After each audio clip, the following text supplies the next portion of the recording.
Hello and welcome to the Brooklyn's 164th New Social Environment.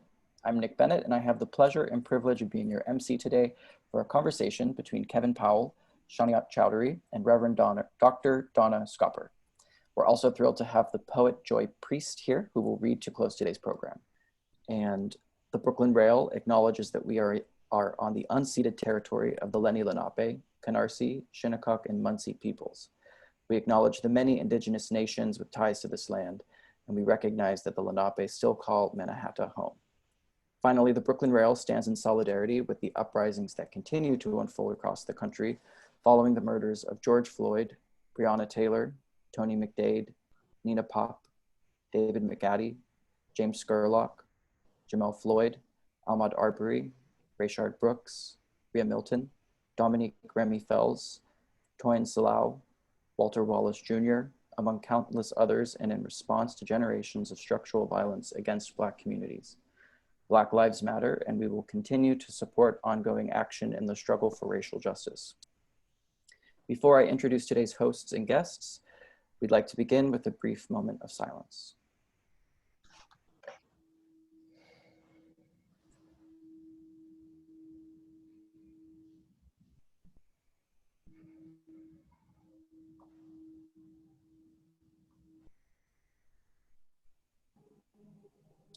Thank you. And now for some brief introductions before I hand the mic over. Kevin Powell is one of the most prolific literary, political, cultural, and hip hop voices in America. He is a poet, journalist, blogger, civil and human rights activist, public speaker, filmmaker, former two-time candidate for the United States Congress in New York City, and author and editor of 14 books, including his latest, When We Free the World. Shaniyat Chowdhury is an educator and organizer from South Jamaica, Queens. His advocacy ranges from housing and immigrants' rights, combating poverty, and foreign relations. He graduated from John Jay College with a Bachelors of Science in Law and Society. His career experiences include working in the New York State Assembly, campaign organizer, and running for Congress. Reverend Dr. Donna Schaper has been Senior Minister of Judson Memorial Church since January of 2006. She was formerly at Coral Gables Congregational Church in Miami, and before that at Yale University, and teaches leadership at the Hartford Seminary. As an elder, she is passionately concerned about leaving the next generation well prepared for all they have to face. She has written over 35 books. And without further ado, I will hand the mic over to you, Donna. Thank you, Nick. Thank you. Welcome, everybody. It's good to be with you on this propitious and prodigious day. I don't even know what both of those mean together, but I know it's a big day, and it's not just the full moon. Something's happening tomorrow. What is it? Can somebody, why don't I remember? So we are going to have a day in which we not only claim, but also reclaim our democracy. We do it every 4 years. We do it every week, the people on this panel. And so I want to really talk about the beauty of democracy today and its perils. And I also want to talk about how we can be calm when there is so much uncivil war going on, when we feel so divided. So it's not going to be spiritual in the sense of nice. Let's just be calm, everyone. It's going to be spiritual in the sense of let's confront what we have to look at. In the words of James Baldwin, we can handle anything we can say and see. So let's be real, and then let's return to calm. So I'm gonna kind of open it up to my friends on the panel and just tell me what you're looking forward to right now. Malvika, what are you looking forward to? Oh, thank you so much for turning to me. Honestly, I feel like with this election, this is a moment we've been gearing up for 4 years. And personally, to me, it feels like very much like choose your best enemy. But I am excited for the wave of progressive candidates that have emerged that I feel like cropped out of the 2016 Bernie Sanders campaign. for Congress, local elections, and so forth. So I'm excited for this wave of like, progressive movement that I think is like very grassroots. So that's sort of what I'm looking forward to. Turning it back to you. Nice, nice. Shaniyat, how about you? What are you looking forward to?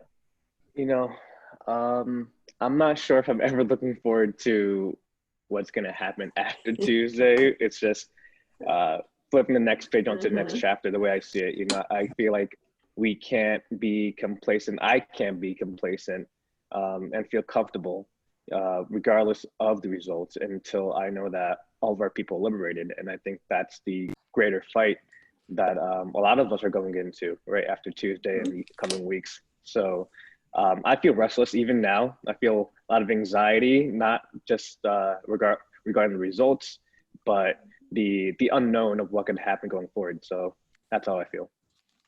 Good. Kevin, how about you? What are you looking forward to? First of all, thank you again, Reverend Donna. You know how much I love you, and thank you, Nick, and everyone. I appreciate this opportunity. Well, I mean, my perspective is someone who has been an activist since I was a youth for 36 long years. This is not new to me. I lived through Ronald Reagan, Bush 1, Bush 2, Bush George W. Bush. And then just in terms of being an African person in America, just like we paid homage at the beginning, which we should, to the indigenous people whose land this is, and whose land was stolen, and they were obviously the victims of a mass genocide. Well, the same thing happened to my people, Black people in this country, and in the Caribbean, and in Latin America, wherever Black folks, African people were brought to as slaves and kidnapped peoples. And so, this is not new for us as Black people. I just need to say that.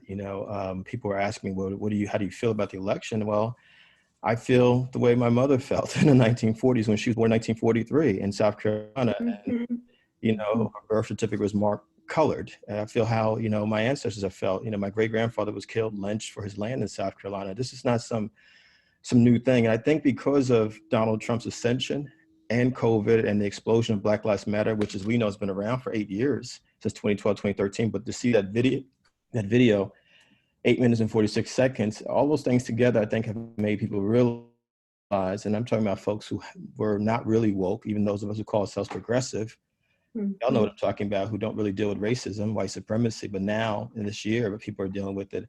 And so my challenge is, I'm hopeful as an activist because it's beautiful to see so many different types of people out there, but this can't be a passing fad. We need to be consistently anti-racism, anti-sexism, anti-homophobia, transphobia, classism, ableism. We got to be consistently anti-any anti-Semitism or Islamophobia. We got to be consistently anti any behavior that is anti-immigrant. We need to stop saying things like this country was built by immigrants and ignore the fact that African people actually built this country for free, including my university, Rutgers University in New Jersey, where I went to college. African people built that school, they built the White House, et cetera. And so what I hope for is that we actually have an honest conversation about America holistically, but we don't act like this is somehow the worst of times, which actually is disrespectful to Native people and the Black people who've been here all along. And how about ask us, well, how do you feel about all of this stuff that's been happening in the last couple of years? How do you feel about these things? Not like it's some sort of atrocity all of a sudden. It's always been an atrocity to us. Just look at the history. And I recommend A People's History of the United States by Howard Zinn and Before the Mayflower by Lerone Bennett. They lay out very clearly, one by a white brother, a Jewish brother, one by a Black brother. They lay out very clearly the whole history of America. It's always been there. Those books have been there for years and years and years. And so I just want to challenge people, including my beloved progressive people in Brooklyn. I love Brooklyn, been living here for 30 years. But, if we're going to take a stand against all this stuff and we're going to bring up the names of Bernie Sanders, we also should say that Bernie Sanders had a very difficult time relating to Black people, people of color, which is one of the reasons why a lot of folks didn't feel him. We need to be honest about the fact that even in Brooklyn, which I love, has had massive gentrification. And some of the folks who call themselves progressive have helped to perpetuate the gentrification right here in Brooklyn. Those are the kind of conversations that we need to have. It can't just be one time because of Donald Trump and everything happening now, but it's got to be consistent and it's got to be with love and honesty, because what we never really had in this country, Reverend Don and everyone, is the kind of truth and reconciliation conversations that South Africa had. That's the problem with America. And I hope that is what happens. No matter what happens with the election, I still got to do what I got to do as a Black person, no matter what, which is what Mama got to do, everybody else. But the conversation is, if we really believe in freedom, justice, equality for other people, what are you willing to commit for the rest of your life to fight for that? That's the question I have. Yeah. So what you're saying, Kevin, is let's get serious, about repair, restore, reparation? How do you go back, especially given the reckoning? I love to call it a reckoning because it's not I reckon, it's I need to come to terms with reckoning and getting serious about it, figuring out what it means, acknowledging that it's not new, these things, but we're seeing them now. What are you all seeing as the long range picture of how the pandemic connects to the Great Reckoning, the Great Awakening, the Great Woke? I mean, I have a kind of curiosity about whether the reckoning could have happened without the pandemic. Anybody have thoughts about that, or am I just being mystical? Anybody want that? How do you see the reckoning, the streets, the 8 minutes, the new knowledge of who we are fitting in with the pandemic? Is going to help us or hurt us to have both going on at the same time? Shaniyat. You know, I think that we as a nation and as a people collectively, we have a lot of soul searching to do. If anything, this pandemic has exploited what this economy, this capitalism economy was built on, right? It's built on exploitation of slavery, built on exploitation of indigenous people, right? We've seen it time and time again that the reason why we came this far to having this Trump presidency is because of everything that led up to this moment. So I was reading this interesting piece yesterday, actually. I think it's yesterday or today. It came on the Washington Post, and I forgot the person that wrote this, but you know, he said that once Biden wins, you know, hopefully he does win, but once Biden wins, he's going to DC to not disrupt DC, but to heal. And I kind of had to take a moment to pick apart the words and think about what he was trying to say. What does it mean to heal? Does that mean just to, you know, recover and go back to what we were, you know, 4 + 8 years ago, in leading up to the economic crisis that we saw in 2008? Does it mean that we go back to, you know, more wars in the Middle East and colonizing other nations? What does that mean? So when we look at disrupting, right, I think, Kevin, you know, you pretty much, you know, were pretty spot on about all this, but we can't, you know, we can't afford to, especially people of color, especially Black people, we can't afford to, anyone who's marginalized, we can't afford to be complacent because we have a lot at stake. Our lives are at stake. It's been like this before Trump. It's going to be like this after Trump. And this pandemic has shown that when we lose our homes, our loved ones, our jobs, and billionaires have continuously made profits off this during the pandemic, off our backs, there's something fundamentally, structurally wrong with the system. So, and that's what it's about going forward. Oh, Vika, you were saying something in the chat. What do you think this connection is? I appreciate being called on like this. Honestly, I'm just here for tech. But I mean, I do feel like, gosh, I feel a little put on the spot. I mean, my personal feeling, no, I'm like in complete agreement with everything that's been said so far. I also feel like the pandemic has kind of, and maybe this is kind of like a DSA cliche, but I do feel like the pandemic has highlighted a lot of the realities that we were living in previously. And I feel like it has highlighted all of the things that people actually need to live a dignified life that we're not getting right now, right? Or that if you are able to get them to live in a way that allows you to thrive, you're doing it through a law of exclusion. So this can be like housing, right? There's massive mobilizing for like housing justice. Like what has come of it? It can be like, you know, housing, healthcare, food, all these things that will allow stability that I feel like, you know, these are things that, that people should be guaranteed to thrive. And I feel like part of the reason that the like COVID response in this country has been so disastrous is that like we addressed none of these issues sustainably. But I would love to jump in if that's all right. Please. I mean, you know, I think we all know this. Everyone here is brilliant. Most change in America, worldwide, any country, does not come from politicians. Most of it does not. It comes from the people.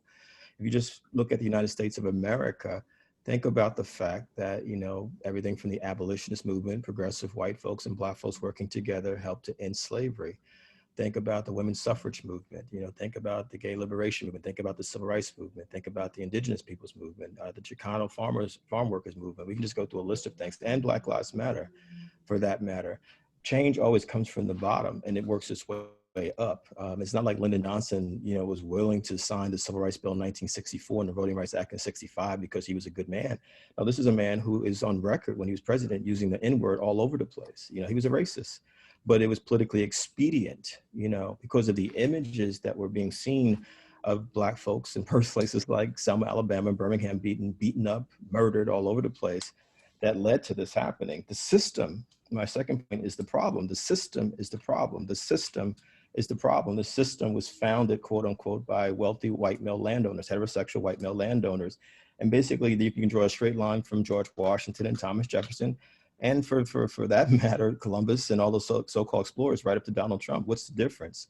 It's about, you know, wealth being held in the hands of a few people. What COVID has laid bare, what Donald Trump has laid bare in George Floyd's video specifically, you know, and I do think we need to understand that Black women's bodies are as valuable as Black men's bodies. And we, you know, if we feel that way about George Floyd, we need to feel equally about Sandra Bland and Breonna Taylor. And I'm so glad that Breonna Taylor's name was lifted up, because oftentimes we forget about the women in our communities who are brutalized.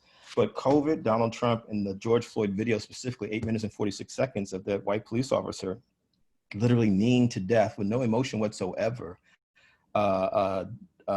George Floyd, I think those three things together struck a nerve, which has led to people saying, wait a minute, there's something very unjust about this. Why is it that we don't have enough ventilators? Why don't we have enough hospital beds? Why is it that people who are poor, working class, or people of color, or immigrant folks, the ones suffering disproportionately because of COVID? Well, because the system is the problem. The system wasn't built for all of us. It was built for a certain percentage of people. When they said all men are created equal, obviously they didn't say women. They certainly didn't say white women, Black women, Latinx women. They didn't say any women. They didn't say poor white people. They didn't say anybody.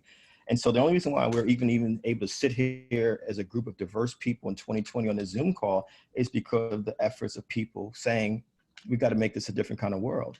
And so I think that no matter who's elected tomorrow, you know, we know there's barely degrees of separation, except for maybe the judge appointments, et cetera, between the Democrats and Republicans. Democrats are more likely to be pro-choice, more likely to support marriage equality, more likely to support immigrant rights, civil rights, voting rights. But at the end of the day, it all comes down to power and privilege and money. And that's the fundamental problem with this country, no matter who's in office. Because Lyndon Johnson, as he was signing the Civil Rights Bill in 64, 65, he was also signing bills that were dropping more and more bombs on Asian people, yellow people in Vietnam. And so it's about power. It's about power. It's about power. And what we're saying, as we're in the streets saying Black Lives Matter, no matter what race we are, white, Black, Latinx, Asian, straight, queer, all different backgrounds and identities, is that we want justice and equality for all people equally. That's what it's really about. And I think that once we're clear about that, you know, and the reason why I brought up Bernie Sanders earlier is because it's not just his disregard for Black people and not really understanding how to relate to Black people, because I believe part of it, he's an out of touch older white male. I also think he had a huge problem with women, because all those men who supported Bernie Sanders were very hostile to any women candidates. And so I think we also have to hold people accountable that we consider progressive icons, myself included, and say, hey, how are you progressive over here, but then you're not progressive in these other spaces? So really what I'm talking about, what is the value system of us who call ourselves progressives? We know what we're against, but what do we actually stand for in 2020? I think that's the fundamental question as we go forward. What do we actually stand for? And what I'm glad you made that turn. Let me just say, I really don't like it when we get together and complain about how terrible things are, because it bothers me, my sleep, it bothers my digestion, and I'm trying to figure out how this time could be different. And how we could, there's a great quote by Anatole Broyard, who said that he lives his life to notice what he thinks he's already seen. And that really moves me, because I've seen this excitement in the street before. I've seen increased understanding that that it is the system. I have no beef with that. It's clearly the system. Very few individuals want this crap on people all the time. And it keeps coming, it keeps spitting itself out. So how do we name what we want and get the temperature to just the right degree so we can cook it? This to me is a big social change question. How do we sustain the movement for Black Lives Matter? How do we sustain the reckoning without creating massive reactivity? Because they have guns and we don't. I want to just be very simple. Shaniyat, you want to jump in? Yeah, I think a lot of it has to do with just, educating from the ground up, right? I think that I personally have lost hope for a lot of, with this few exception here, a lot of the older folks, a lot of folks in the older generation who have grown up in different era, who have different experiences from us, from millennials and Zoomers, and I think that as we continue to educate, organize, and fight for more rights and advocacy for marginalized people, I think that when we do that from our homes into our public education system, we can see the changes happen that way. Doesn't happen overnight, but I do believe that education is the key to elevation, right? So that's what we need. That's a great point. Great point. Yeah. And is it public school education? Is it university education? Is it alternative education? I mean, the street's teaching me a lot. Right. I think we need all of that, right? I think that a lot of us have different experiences growing up, and my experiences at home, coming from a more lower income neighborhood where I've seen poverty, I've seen police brutalizing and harassing my neighbors. I bring that kind of key element into an education system where I may be in school with someone who's had different, more affluent lifestyle. And I think that when we bounce these ideas off of each other, try to get a better understanding as who we are as human beings, we could see more, have more hope for humanity. I think, he's spot on. I just think love. James Baldwin said it, Dr. King said it, Audre Lorde said it. So many folks have said it. I don't think that we can do this work if we're not committed to a love of the human family. I love all people. I don't care who you are, what your identities are. I think that it becomes the foundation for the unifying vision. What I believe, I think we all believe in, based on who we are here, is that there should be a multicultural, multi-generational, progressive movement of people, that we're all in this together. We understand that. With Fred Hampton, the young civil rights Black Panther, who was killed at 21, he coined the term Rainbow Coalition back in the day. Not Jesse Jackson. Jesse got it from him, but he coined the term Rainbow Coalition. And if you go back and look at some documentaries about Fred Hampton, he was literally bringing together poor whites, poor Black, poor people of all different backgrounds, working class people. Because we know that the right wing, look, I started college and became an activist as a teenager in the 1980s at Rutgers University, as I said, and on my campus were young Republicans. They had a unifying vision. It's called white supremacy. That was that's still their unifying vision. It's us against them. It's a certain, not all white males, not all heterosexual white males, but particular white males who are heterosexual who have a fear of the others, if you're Indian, if you're Chinese, if you're Japanese, if you're African-American, if you're Pakistani, if you're a woman, if you're a queer person, lesbian, gay, bisexual, transgender. And so they have done, their unifying vision has been othering people. That's what they do. And so what we've been doing, I believe, Reverend Donna and everyone, is constantly reacting to them as opposed to saying, well, what are we proactively about? And I think the answers are right in front of us. If we look at the history of progressive movements in this country, the progressive movements win, they succeed when people say, okay, let's make sure that we operate together. And let's make, to the brother's point about education, it means that I, as a heterosexual Black man, can't say that I'm opposed to, what happened to George Floyd, and then turn around and be sexist and ignore the fact that the same thing happened to Breonna Taylor. As a heterosexual man, I can't be homophobic or transphobic.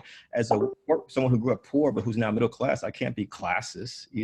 I can't be anti-immigrant. You know what I'm saying? I have to think about my behavior. What is my value system? And I think that's something that a lot of us don't think about who call ourselves progressive on the left. We have our agendas. Like I'm a vegan, so I hang out with a lot of environmental folks as well, and that's all they focus on. I'm like, well, it's got to be intersectional. You've got to be able to talk to all these different places, which means, to his point, are you willing to be educated by any and all available means? Some of it will come from Black Lives Matter. Some of it will come from social media. Some will come from the great church that Reverend Donna leads, Judson, but it's got to come from spaces that are actually going to, the first time I went to Judson and I heard them acknowledge Indigenous people, it blew my mind.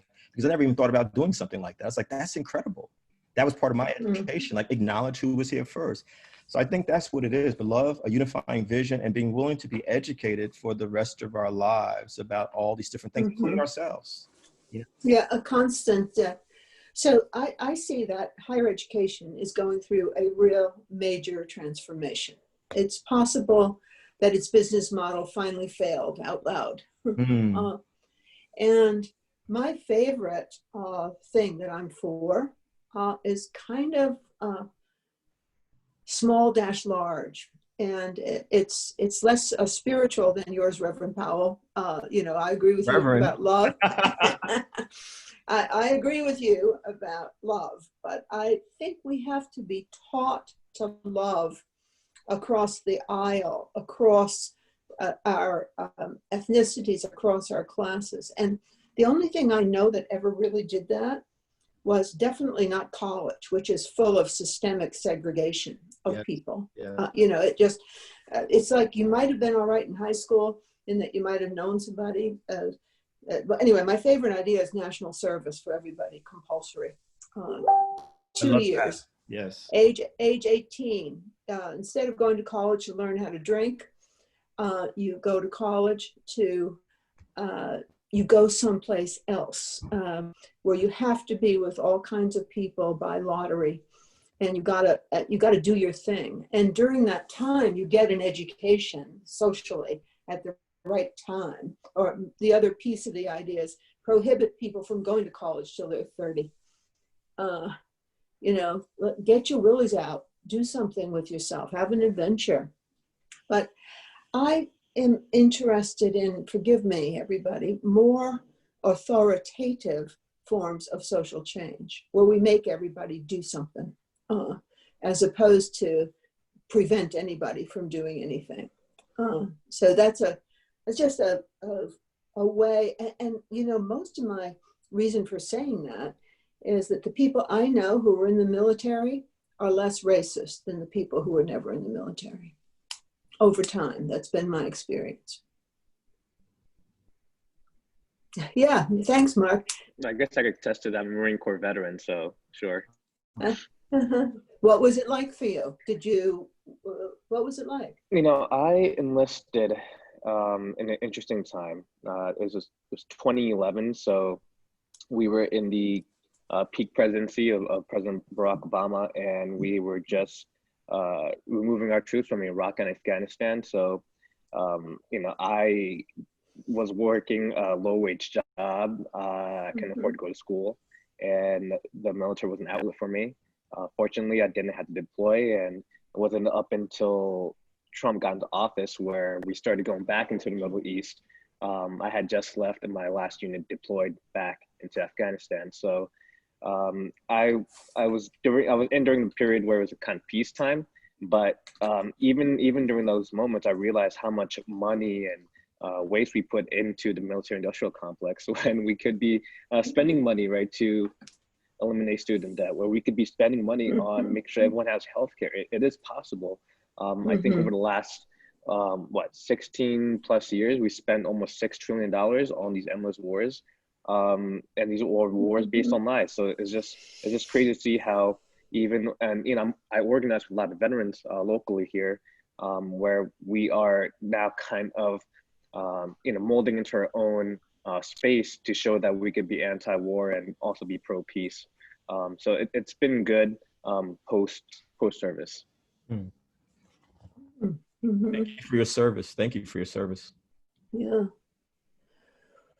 Well, obviously, the other thing that really intrigues me about national service is that women could be involved fully as equals, as opposed to security being the province of men. And I think that's a way to break down some systems thinking. I mean, one of the great ideas about how to prevent rape and domestic violence for a long time has been put women in security forces, teach us how to be stronger and take care of ourselves. I also note that in terms of education, Shaniyat, that I think you're right. I just want to push on it. I think that public schooling is really going to change. there's going to be a whole generation of kids who do it different, you know? And it does seem to me that when you acknowledge the systemic nature of a problem, which I think nobody's debating it with Kevin right now, then you've got to say, well, why are the schools exactly the same? You know, over and over, year in and year out, neighborhood based. I mean, all of the issues that go to race and class, but also what kind of learning are we getting when people don't love to learn? I'm excited about all these kids being able to be outside more, just because I think it's fun for them. And it creates a different relationship to nature than being in a factory kind of school system. Yeah. Sorry. Yeah, let's get your question in the chat, Mark.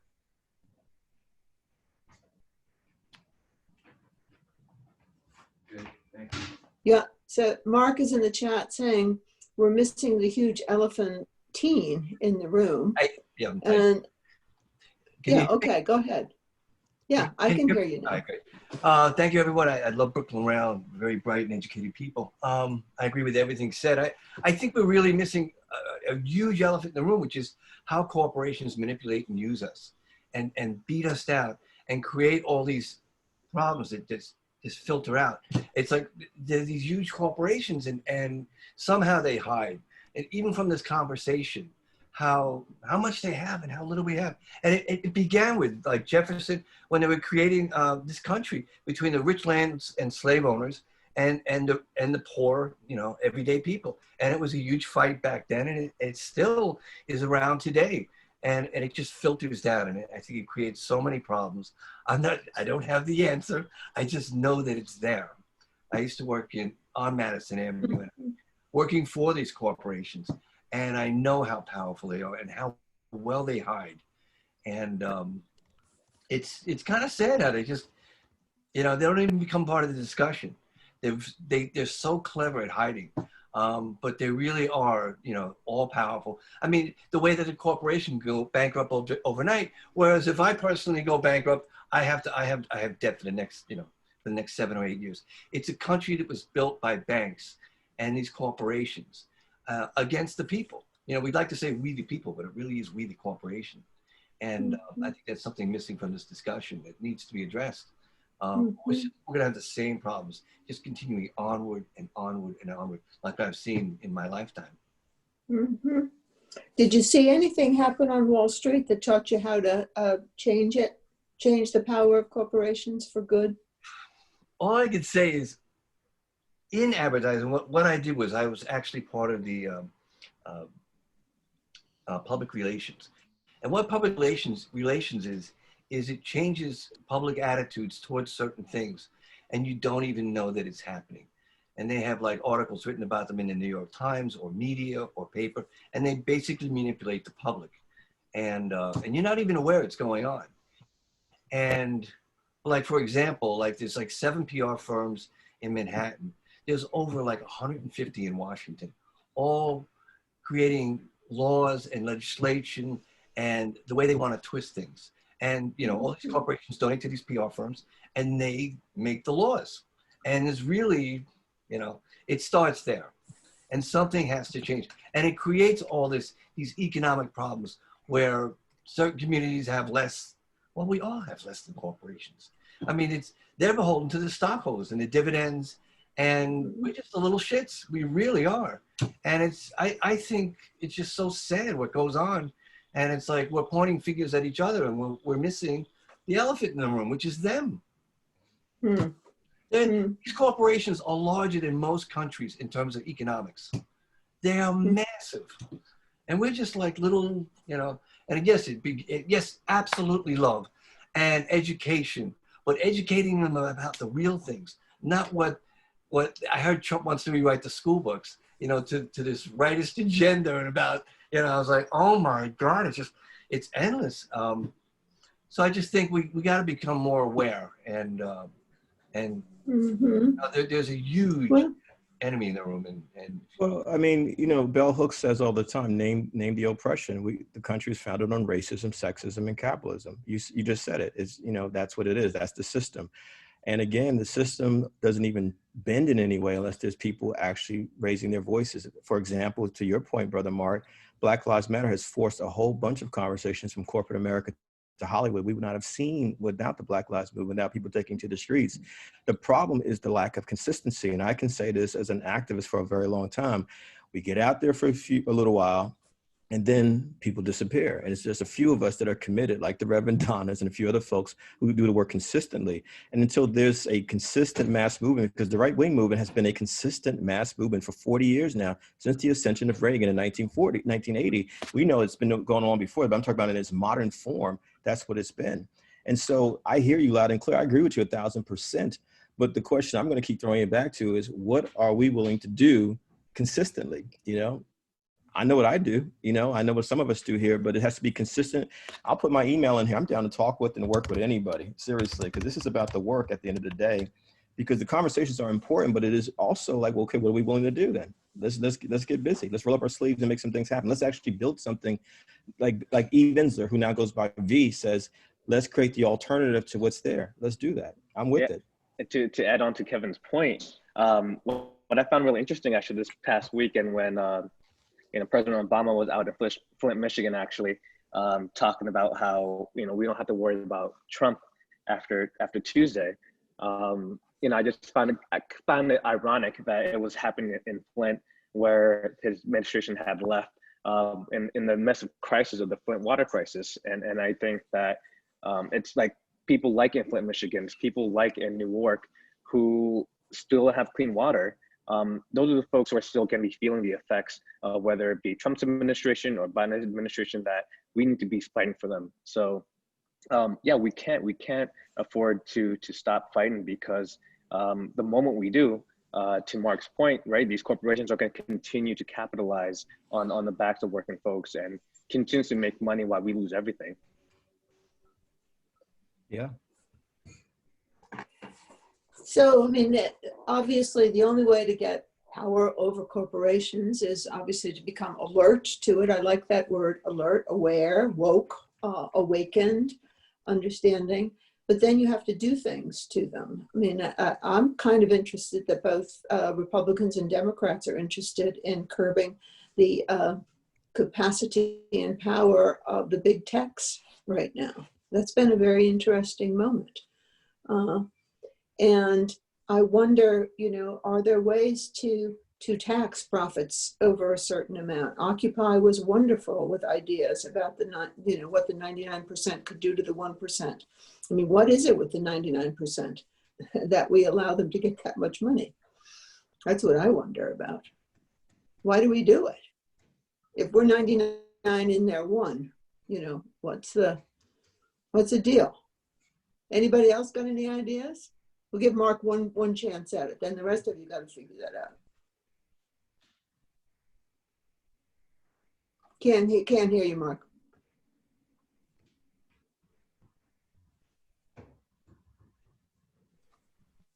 Here we go. Can you hear me? Mm-hmm. Yes.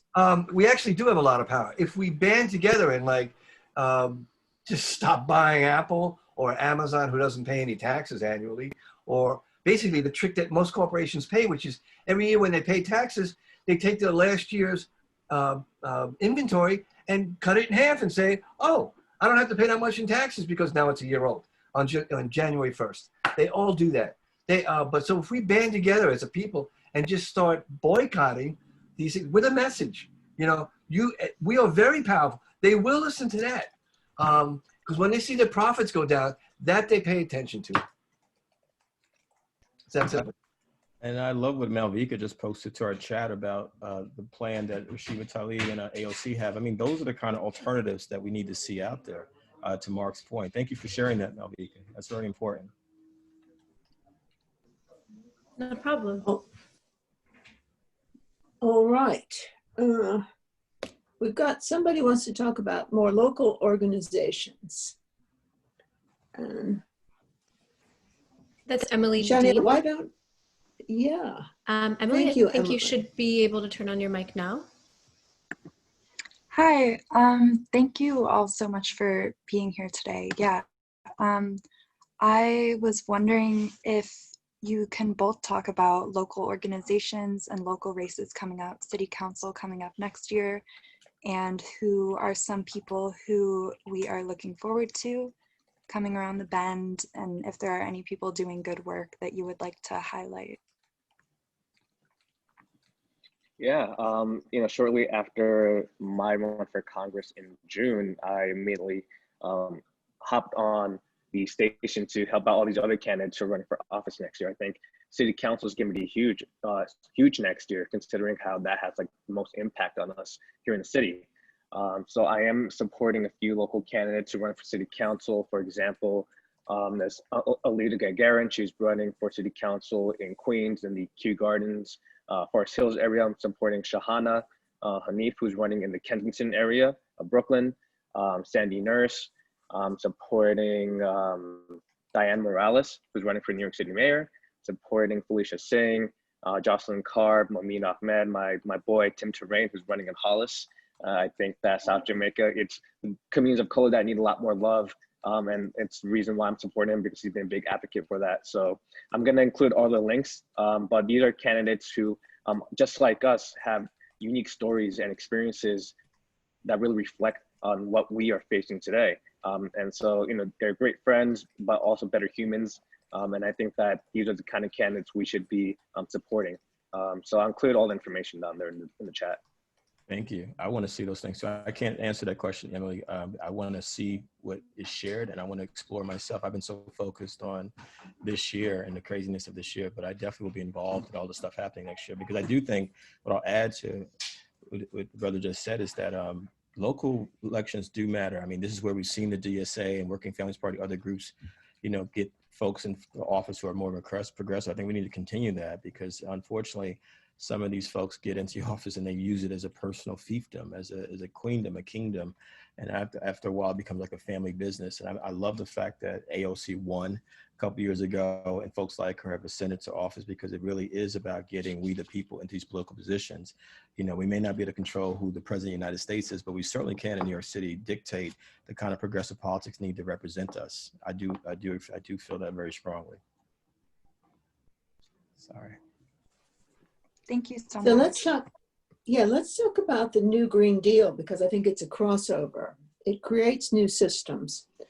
It creates government-supported businesses that don't have to be gigantic. It will be mightily threatened by the larger corporations, who will definitely take it over. You can count on it, or will try. I think a lot of us were excited about that. And I'm not hearing too much about it in the campaign. I wish I knew what I was hearing in the campaign that went to issues. I finally got a hold of some immigration materials that the New Sanctuary Coalition and a lot of progressive lawyers have put together for a platform for Biden, should he win. But I don't know where he is on the Green New Deal. Or where do you all think the pressure points are there? I think, recognizing from the vice presidential debate, we kind of understand where the Democratic Party is, the establishment, where they stand on fracking and renewable energy. I thought personally it was disappointing to hear that they will not ban fracking. I'm sure that a lot of my progressive friends here would agree that, if we are talking about uniting the party, we really do need to speak, right? Reach across the aisle within our own party, because it's something that the Republicans do well, unfortunately, is that no matter how extreme, how fascist Trump is, the conservatives, more conservatives, they're willing to put up and shut up and deal with it, because they're more concerned about hoarding power within the presidency, the Senate, and the House. But I think that as Democrats, instead of trying to cater to the Republicans, we need to really do that outreach and make sure that, folks within the whole aisle of the party is spoken to. So, we are the party that talks a lot about we believe in science, right? But the Green New Deal has shown by scientists that we don't really have a lot of time left, to turn back the clock. We really don't. So we do need to go forward and find ways to create jobs that are, Green New Deal does this, create renewable jobs, right? Making sure that we have railroad systems, our public housing infrastructures are built on renewable energy, mass transportation systems that are going to really elevate a lot of communities of color that are transportation deserts. So that's what the Green New Deal does. Essentially, that's a long-term goal, making sure that we go down to zero, right, with fossil fuel industries. And but until we get the money out of politics, until we get the fossil fuel money out of politics, it's going to be hard. So that's what we've got to continue on pushing the next administration on doing that. Mm-hmm. Whoever it is, right? That's right. Whoever it is. Oh, Kevin, I know you've got to leave at about a little bit before the session is done. So I'm going to just ask you to tell us a story about yourself. You talked about your past a lot. How do you spend your days today? Oh. And what's keeping you going? Wow.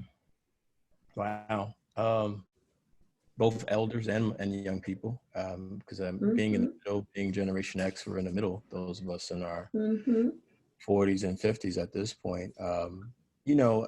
I was charged up by Black Lives Matter and the Me Too movement. All of this happened the last couple of years.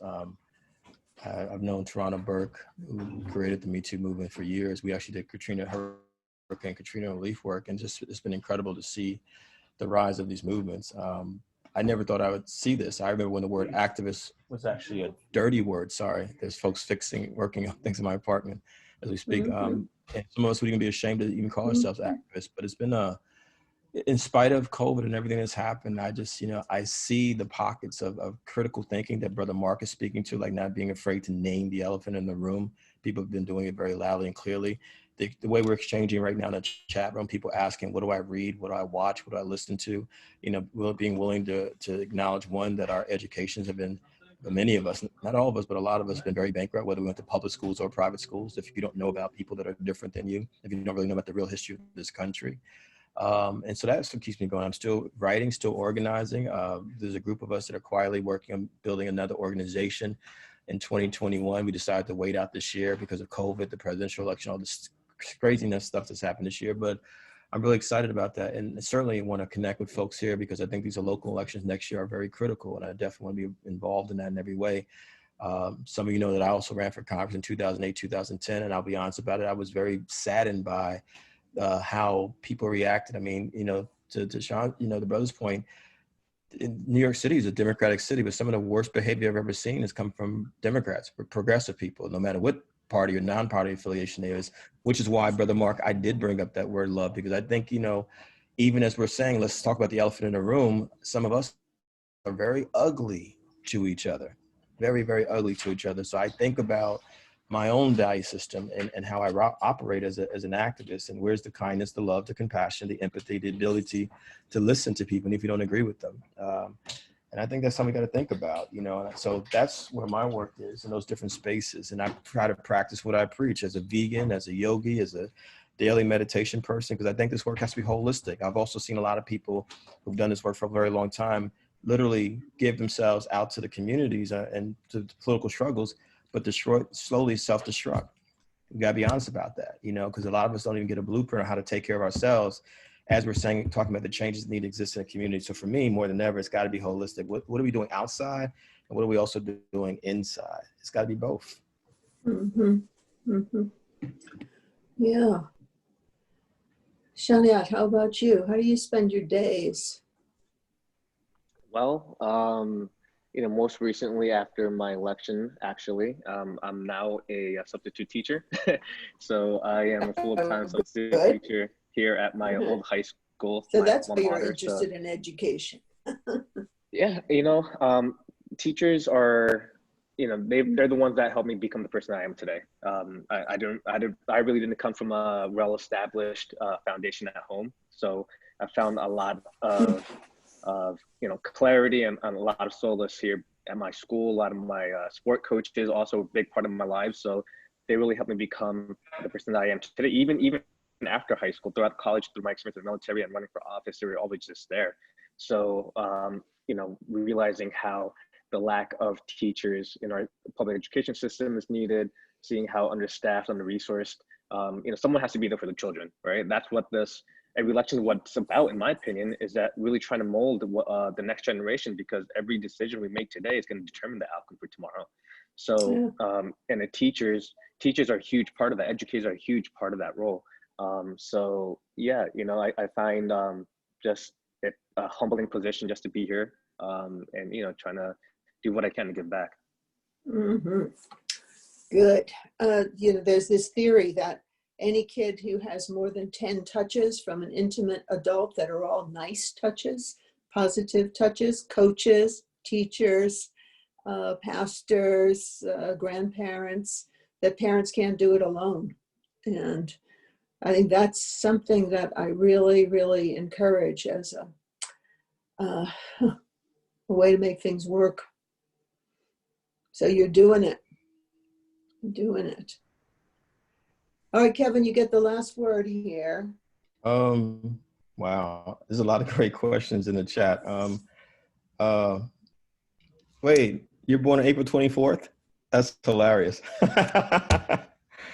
That's why we were both brave enough to run for Congress, I guess. Yeah. I mean, I love all of you.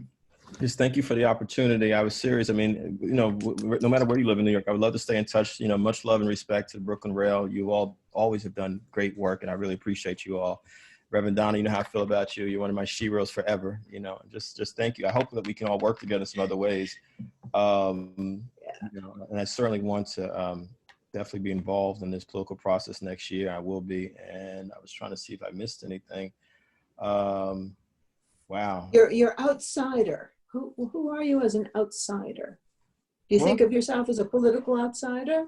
I do. I mean, when I ran in 2008, 2010, I thought we had a very progressive, inclusive agenda of you know, but there are folks, I mean, this is why we do have to have critiques of both major political parties, because unfortunately there's folks that are hoarding power. And if you come along and you want to, I mean, look how they treat AOC. Let's just look at that. You know, it's like, yo, you know, she's actually speaking truth to power. She's speaking about we the people in a real way. And so the right wing disses her. We know that, we expect that. But then folks who are supposed to be liberal or progressive also like, well, she's going too far. I've actually had elected officials in Brooklyn, I won't say their names, Kevin, can we have a conversation about AOC? And my response is always the same. I agree with her 100%. What do you want to talk about? Then they disappear. You know what I mean? And so I think we need to support as many new other AOCs as possible, folks that are really put people first and really have a vision, because it's not just her talking, she actually is doing the work. And I think that's critical. Let's not just talk, but let's actually do the work. And we do need people in electoral politics and at the grassroots level. We need people in all these different spaces. We need people in education. We need people in the faith-based community like Reverend Donna. And let's continue to make sure we come together, because again, as we've been saying, the right wing, they're clear what they stand for, you know, but let's do our thing, y'all, because we actually, I believe, have a vision for the world that's inclusive of everybody. And that's really about love and justice for all people, not this hate, violence, division, and fear mongering that we see is spread every single day by the folks in power right now. So thank you all for the opportunity. And I look forward to staying in touch with everyone. My email's in the chat room. Anyone can have it. Thanks a million, Kevin. Bye-bye. Thank you so much, Kevin, for joining us today. Thank you so much. This was incredible. Sean, I'm going to give one more question to you, if you don't mind. Yeah, of course. Because it was in the chat, and I think it's important. How do we relate to constituencies that are not as English fluent, immigrant communities? And, you know, it used to be one of the great signs of a, quote, liberal or a progressive was that we enjoyed knowing people from different worlds, that was a mark of our, and I just saw a stat that the average white American today, this goes to the systems, of the 100 closest people to them, one is a person of color or an international. But the average person of color or immigrant, if they were to line up their 100 the most frequent or intimate contacts, friends, family, would be 20 out of 100. That to me is an astonishing figure. And it's a really good way to measure your own world. So talk to me about how we go back to just adoring cultural diversity as opposed to deporting it. Just wondering, Yeah. I'm so sorry to jump in Yeah, like go ahead. this, but actually, to me, that's not an astonishing figure. Just gauging off of my own life, I think it makes a lot of sense that, you know, if we recenter it a little bit, right? For me, it doesn't, you know, my partner, all my friends, my parents, obviously, my community is predominantly non-white, and that's both a function of, you know, kinship, but it's a function of choice, and where I feel comfortable and safe. And I think what I was thinking about with this question, and I wanted to ask you, is the question is really about how do we organize for communities that in the United States are historically excluded and conscripted out of the voter base, but specifically, like, I think, just to air the dirty laundry, I think, you know, my family, for instance, I think like the South Asian,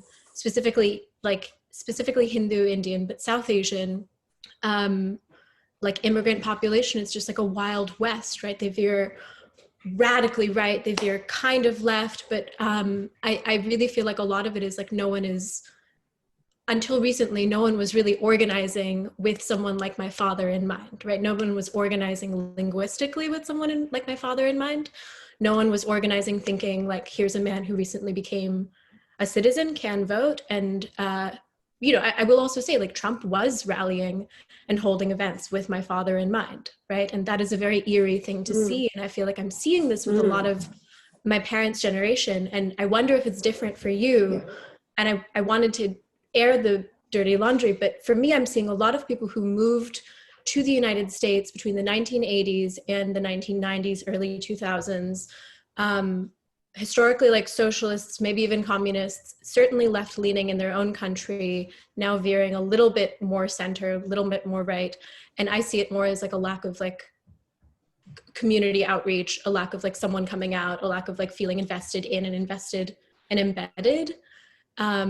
And I feel like you're much more on the ground than me. So I was wondering if you could talk to like, how is that going? Like, how are we seeking out to mobilize like our own communities, and like, what are you seeing? Yeah, I think that your observations are spot on. Even coming from where I come from in South Jamaica, I see, you know, some of the things that you've seen, right? A lot of our elders who, you know, coming from countries, our home countries, where, you know, we were founded on radicalism, we were founded on socialism, right? But now that they come here and have a different life, right? Because America, what is built on? It's built on capitalism. It's built on individualism. It's built on trying to aspire for success, and success is equated to economic prosperity, right? And that's what we see with a lot of Black and immigrant families, is that the need, right, to build wealth, because we didn't have that back home. So now that they're here, we are still struggling on trying to aspire that. So while I do see where they're coming from, I totally disagree, obviously, with, you know, how they are going about it. But I do understand that what this country has done, both political parties have sold lies to these marginalized communities, saying that, hey, if you do this, if you do A, B, and C, you could have money, you could be a part of this middle class, upper middle class bracket, right? And I think that until we meet the needs, right, and doing it on the ground locally, which is trying to do, and I think it's upon us, unfortunately, you know, it's upon a lot on the shoulders of a lot of the younger people and the children, nephews and nieces. It's on us, because we have broader understanding of what it's like to grow up in America today. So, you know, there's a lot of local organizations, a lot of local groups on the ground now, especially from the South Asian diaspora, who are doing the work. I'm one of the co-founding members of Bangladeshi Americans for Political Progress, where we are educating, you know, our Bangladeshi families and even South Asian families in general, like, you know, on politics, on economics, on housing rights, on anything you think of, and seeing that how, you know, when we do the work together collectively, on, you know, advocating for one another, rather than just trying to fight for just one person, we could see that change that we strive for happen. So I totally agree where you're coming from. I see it. Mm-hmm. All right, that's beautiful. So onward to tomorrow, which is going to be a great day. A great, great day. And when we wake up Wednesday morning, it might not be over yet, but it will be good. So send positive energy into the universe. And let's have some poetry. Thank you, Donna. Before we do go over to poetry, firstly, I want to thank everyone for being here today. And I want to thank you all for that sort of beautiful spontaneity and kind of incorporating our questions into the conversation here. We do have just a couple more that I hope to go to before we go to poetry. First question, and I know we mentioned this in the talk, but maybe if we want to elaborate a little more on it. Reading on behalf of the person that shared, I would love to hear a bit more about how both Shaniyat, I know Kevin has had to go to a different appointment, but how both decided to run for Congress as political outsiders.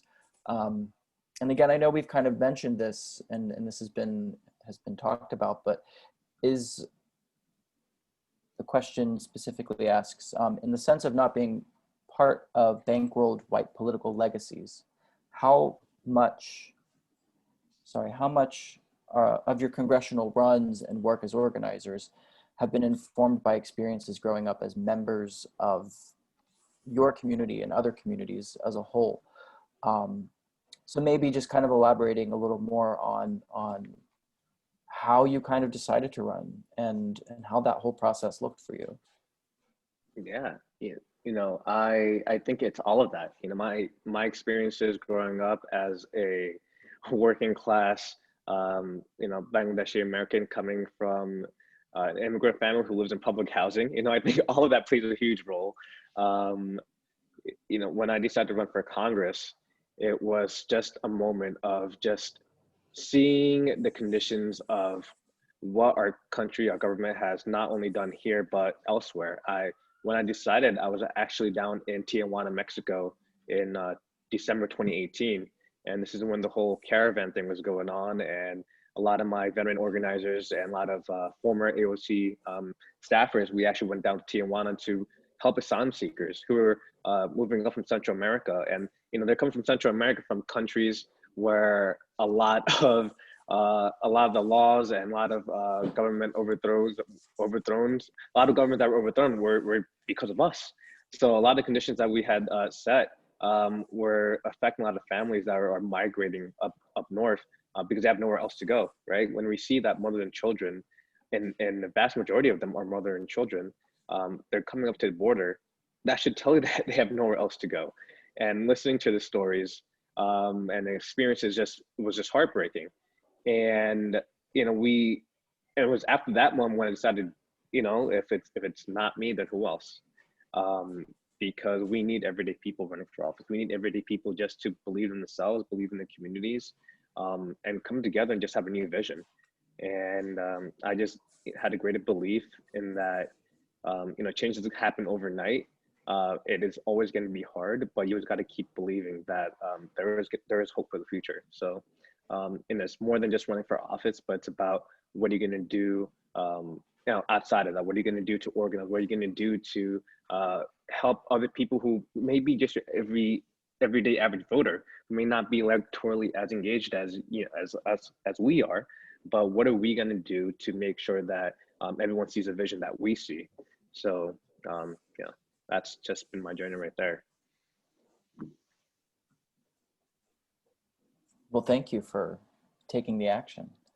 Malvika, I think that there was one other question that you had, and I wanted to hand the mic back over to you. Thank you so much, Nick. I feel like you touched on my question quite a bit, but I was curious.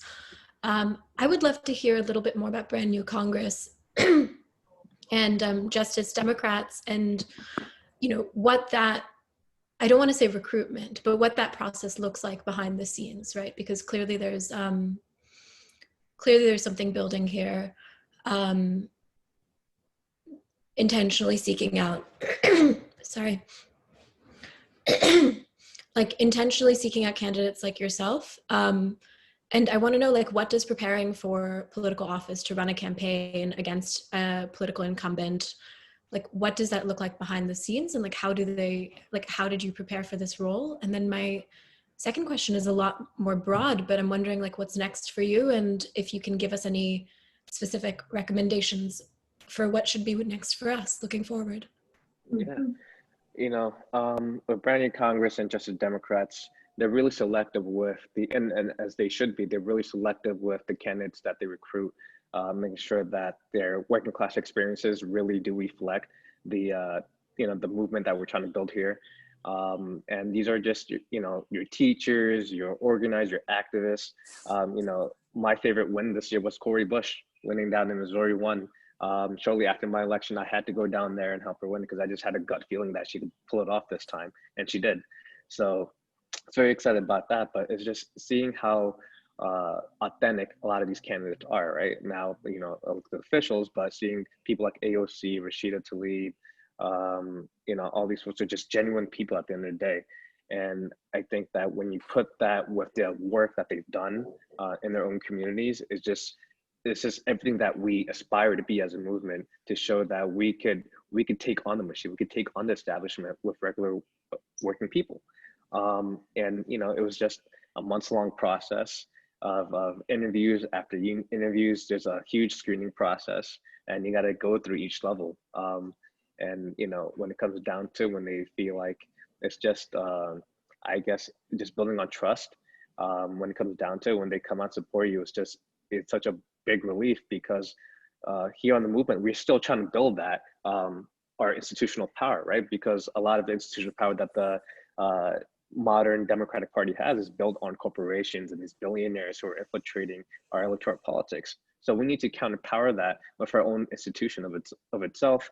And just seeing how many people throughout the country are supporting candidates, people who are just your teachers, your retail workers, our service industry workers, that are contributing to groups like Brand New Congress and Justice Democrats, so we can support the candidates that we want, because we see ourselves in them. And to answer your second question, yeah, I'm not done. I do plan on running for office in the future again, probably sooner rather than later, just because it's just, in my life at least, I feel like this is just where I am right now. But yeah, I think the biggest thing right now after November is just keeping an eye on these elections coming up next year. It's huge. I can't remember the number of seats that are open for city council, but it's a lot. It's more than 24. So we could definitely have a huge impact on New York City, and it'll be telling for the future. I think it'll be trickle down effect, having a lot of more progressive left-leaning candidates in city council. We could see how it impacts every other race from our state government to Congress. So it's going to be huge. But I think the biggest takeaway is to, even after tomorrow, is to just really take time to ourselves and recuperate. And mental health is such a huge thing. And that's been a challenge for me, even running for office. I think that a lot of candidates I've seen have had is just try to deal with mental health. Because we are just everyday people, so we never expect to be asking for the spotlight, because now the whole public eye is on us, and it's different. It's a different feeling.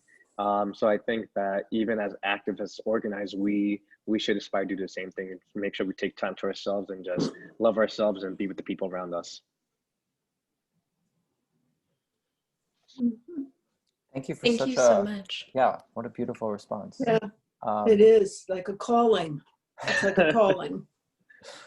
So for our final question, I would like to hand the mic over to the Rail Zone publisher, Phong H. Bowie. Phong, the mic is yours. Thank you so much, Nick. Thank you. The best thing that I think happened to the Rail this year during the pandemic is really having Reverend Donna to work with us and to be our editor at large, because she really helped to bring us to the level of local concern about everything that we care about so deeply. Yeah. And I just want to thank you, Kevin also, and you, of course, Shaniyat, and I myself is an immigrant, and very interestingly, I recently I went back and reread the whole Tocqueville, Democracy in America. And, you know, he, like the rest of us, came to America. Of course, he came, and the book was published when Andrew Jackson was the president. And, you know, of course, he died just before the Civil War broke out. But the point is, he himself was interested how to reconcile the idea of what he had already been experienced in France, you know, the swing back and forth of monarchy, that his family, many of whom was murdered and certainly guillotined. So there was that concern, but my point is, you know, there's so many people like ourselves essentially left our country because we want to escape the tyranny of our country. There's no way that myself, being this Vietnamese and have a broad interest in publishing a free paper in New York City and do what I do, had I been still in Vietnam. It wouldn't happen. I think I will be definitely put in prison, maybe perhaps sent to labor camp, which our family have been through.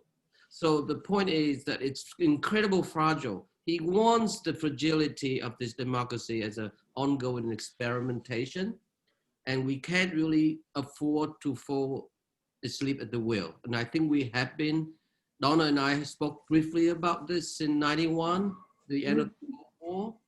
And then by 2001, and when September 11 occurred, it gave more incredible, power to the right. And it's something that we have to be mindful of. And what I heard Malvika saying earlier, you know, about the struggle in different sectors of various immigrant groups, you know, how to assimilate or not. And I think that in a way, we have to sort of go back to think of how did it happen during the Great Depression. I think it's remarkable.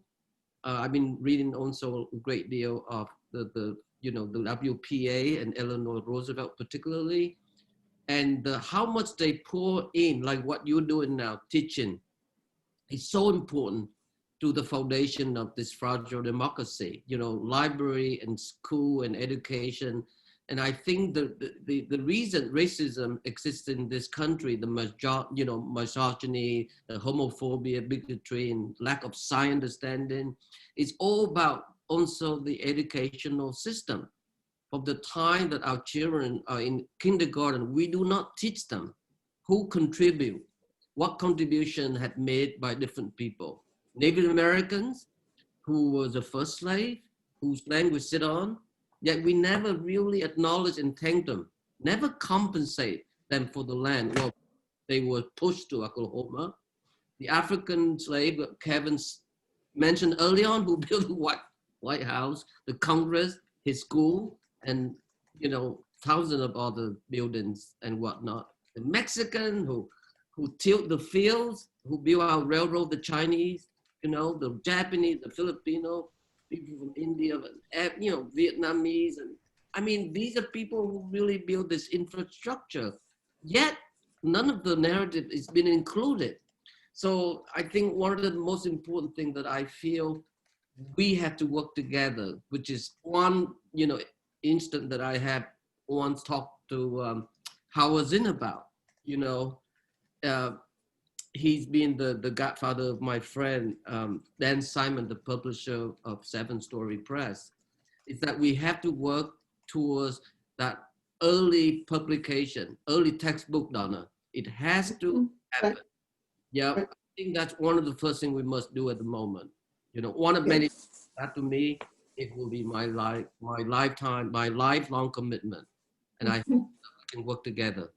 Yeah, getting control of the story that is true, narrative, not the story that somebody thinks we should believe. Yeah, exactly. So, but anyway, it's thank you, especially you, Donna. You've been a fabulous host, a strong advocate for all what we believe in, and I'm very proud to have you as an editor at large. So thank you. Malvika. Thank you. Thank you, Shaniyat. Thank you. Thank you, Phong. Well, now would be a good moment to go to some poetry. We have a tradition here at the Rail of ending our lunch conversations with a poem, and we're very thrilled to welcome Joy Priest to the stage today.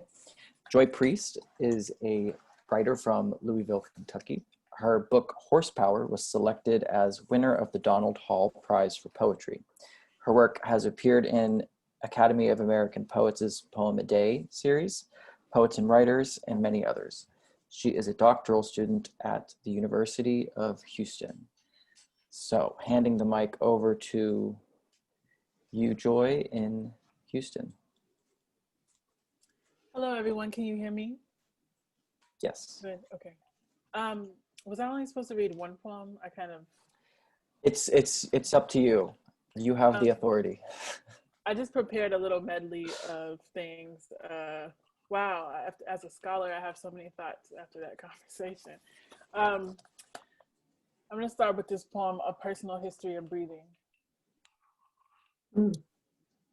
We woke to life in the 80s, the air dying from industry and industry dying.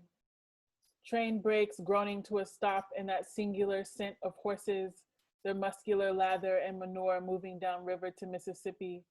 Our grandfathers chain smoked viceroys in the house, and we developed asthma before vocabulary, read books and held our breath, spelled but didn't speak, and our bodies' humidity thickened into an argument with speech.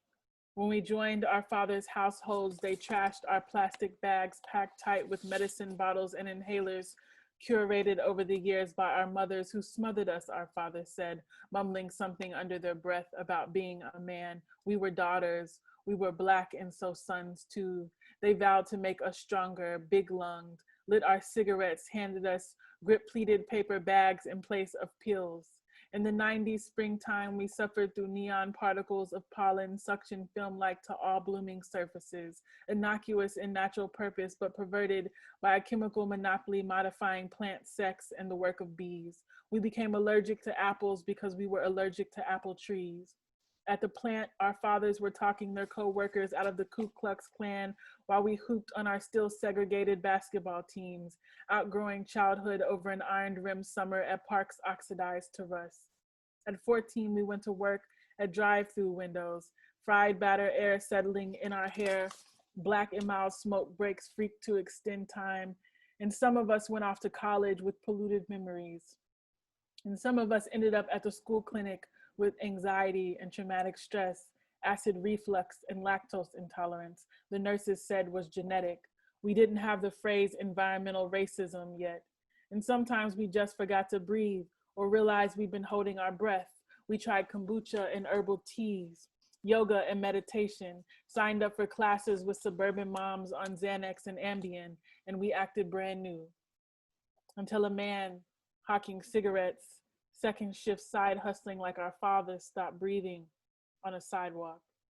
A man who talked to plants like our fathers stopped breathing in the state-sanctioned chokehold, and we found ourselves pacing the brain yard on a cocaine flight, unable to locate our lungs, left arms going numb, saying, this is it, with our heartbeats running out, leaping and whinnying and lying down long-nosed in the grass, huffing, panting out. The train of our childhood chugging backward to a slow stop in our minds come to take us to the afterlife. Its ghostly porters, maskless, finally leaning over us with our fathers' faces reaching toward us with a bag to breathe into, the trail of white buttons down their uniforms like a blinding current peeking through. And I just wanted to, I'm going to read another poem, but I just wanted to punctuate it with two excerpts from Walter Benjamin's essay, Theses on the Philosophy of History. In the eighth thesis, he writes, the tradition of the oppressed teaches us that the state of emergency in which we live is not the exception, but the rule. We must attain to a conception of history that is in keeping with this insight. Then we shall clearly realize that it is our task to bring about a real state of emergency. And this will improve our position in the struggle against fascism. One reason why fascism has a chance is that in the name of progress, its opponents treat it as a historical norm. The current amazement that the things we are experiencing are still happening, still possible in the 20th century is not philosophical. This amazement is not the beginning of knowledge unless it is the knowledge that the view of history which gives rise to it is untenable. And then in the 9th one, he says, a Klee painting named Angelus Novus shows an angel looking as though he is about to move away from something he is fixedly contemplating. His eyes are staring, his mouth is open, his wings are spread. This is how one pictures the angel of history. His face is turned toward the past. Where we perceive a chain of events, he sees one single catastrophe, which keeps piling wreckage upon wreckage and hurls it in front of his feet. The angel would like to stay, awaken the dead, and make whole what has been smashed. But a storm is blowing from paradise. It has got caught in his wings with such violence that the angel can no longer close them. The storm irresistibly propels him into the future to which his back is turned, while the pile of debris before him grows skyward. This storm is what we call progress. And I just wanted to highlight his notion of one single catastrophe in the storm of progress. And I always read that one single catastrophe as Western colonialism and the afterlife of Atlantic chattel slavery. And I think as we have these discussions about liberal progressives and things like that, we challenge a little bit more our idea of progress and how effective that really is, and how we think about moving away from history. The last poem I'm going to read is a brand new poem that I'm working on. That's kind of a spell, I suppose. But it features lines from a book called In the Wake on Blackness and Being by Christina Sharp, in which she talks about the single catastrophe of Atlantic chattel slavery and its not peripheral role in American capitalism, but its fundamental role in American capitalism as the thing that American capitalism rests and operates on. Ghosts in Schools, with lines from In the Wake by Christina Sharp. A human body would not make it to the seafloor intact. No loitering in the water. They whisper like fish, the police in schools like fish.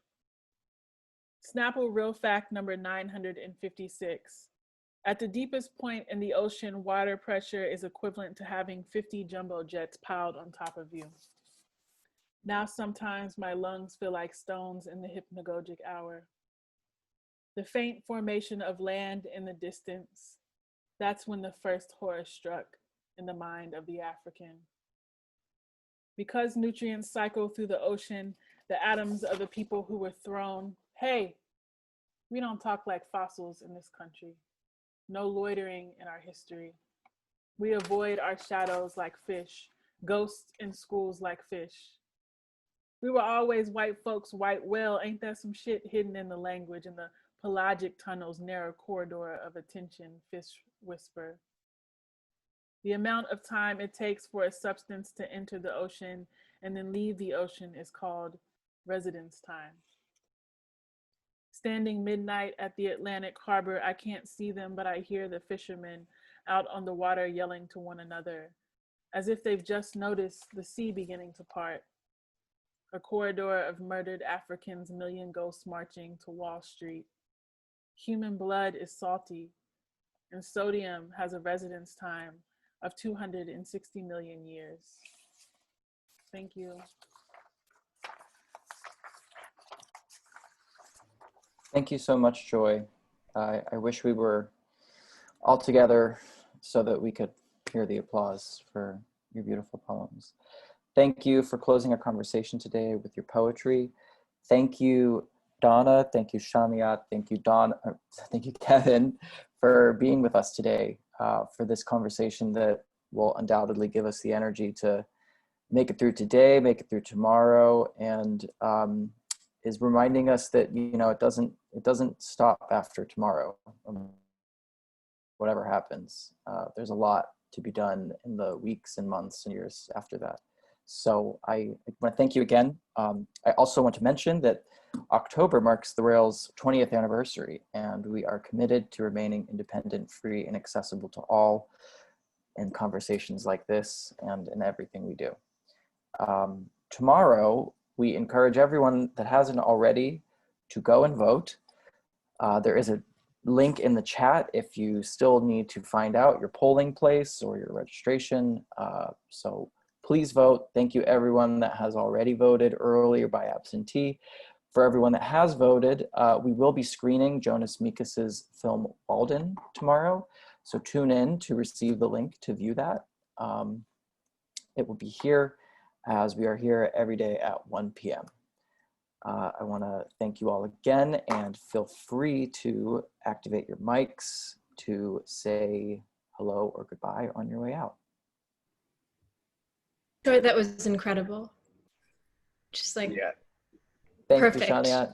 Yeah, it's been an honor. Thank you, Donna, for being a great host. Appreciate this. I think this was Thank you, phenomenal. Joy. Thank you, Donna. Thanks, everyone. Very much. Thank you, Donna. Thank you, Joy. Hey. Thank you, Joy, for the beautiful reading. It was beautiful poems. Amazing. Thank you. Thank you all. If you haven't already, you should get a little prompt to unmute. Thank you, Joy, for beautiful reading. Thank you, Sanya. Thank you so much. Stay strong in Texas. This is incredible. I hope we all kind of stay connected for the next cycle. Hi, Raymond. Hey, Raymond. Hi, Raymond. Take Hi, care. Shaniyat 2020. Thank you, Joyce. Thank you, Sanya. Thank you so much. Bye-bye. Thanks, We'll everyone. Go. Okay. Catch you later. Okay, bye. Enjoy your lunches, everyone. Enjoy your lunch.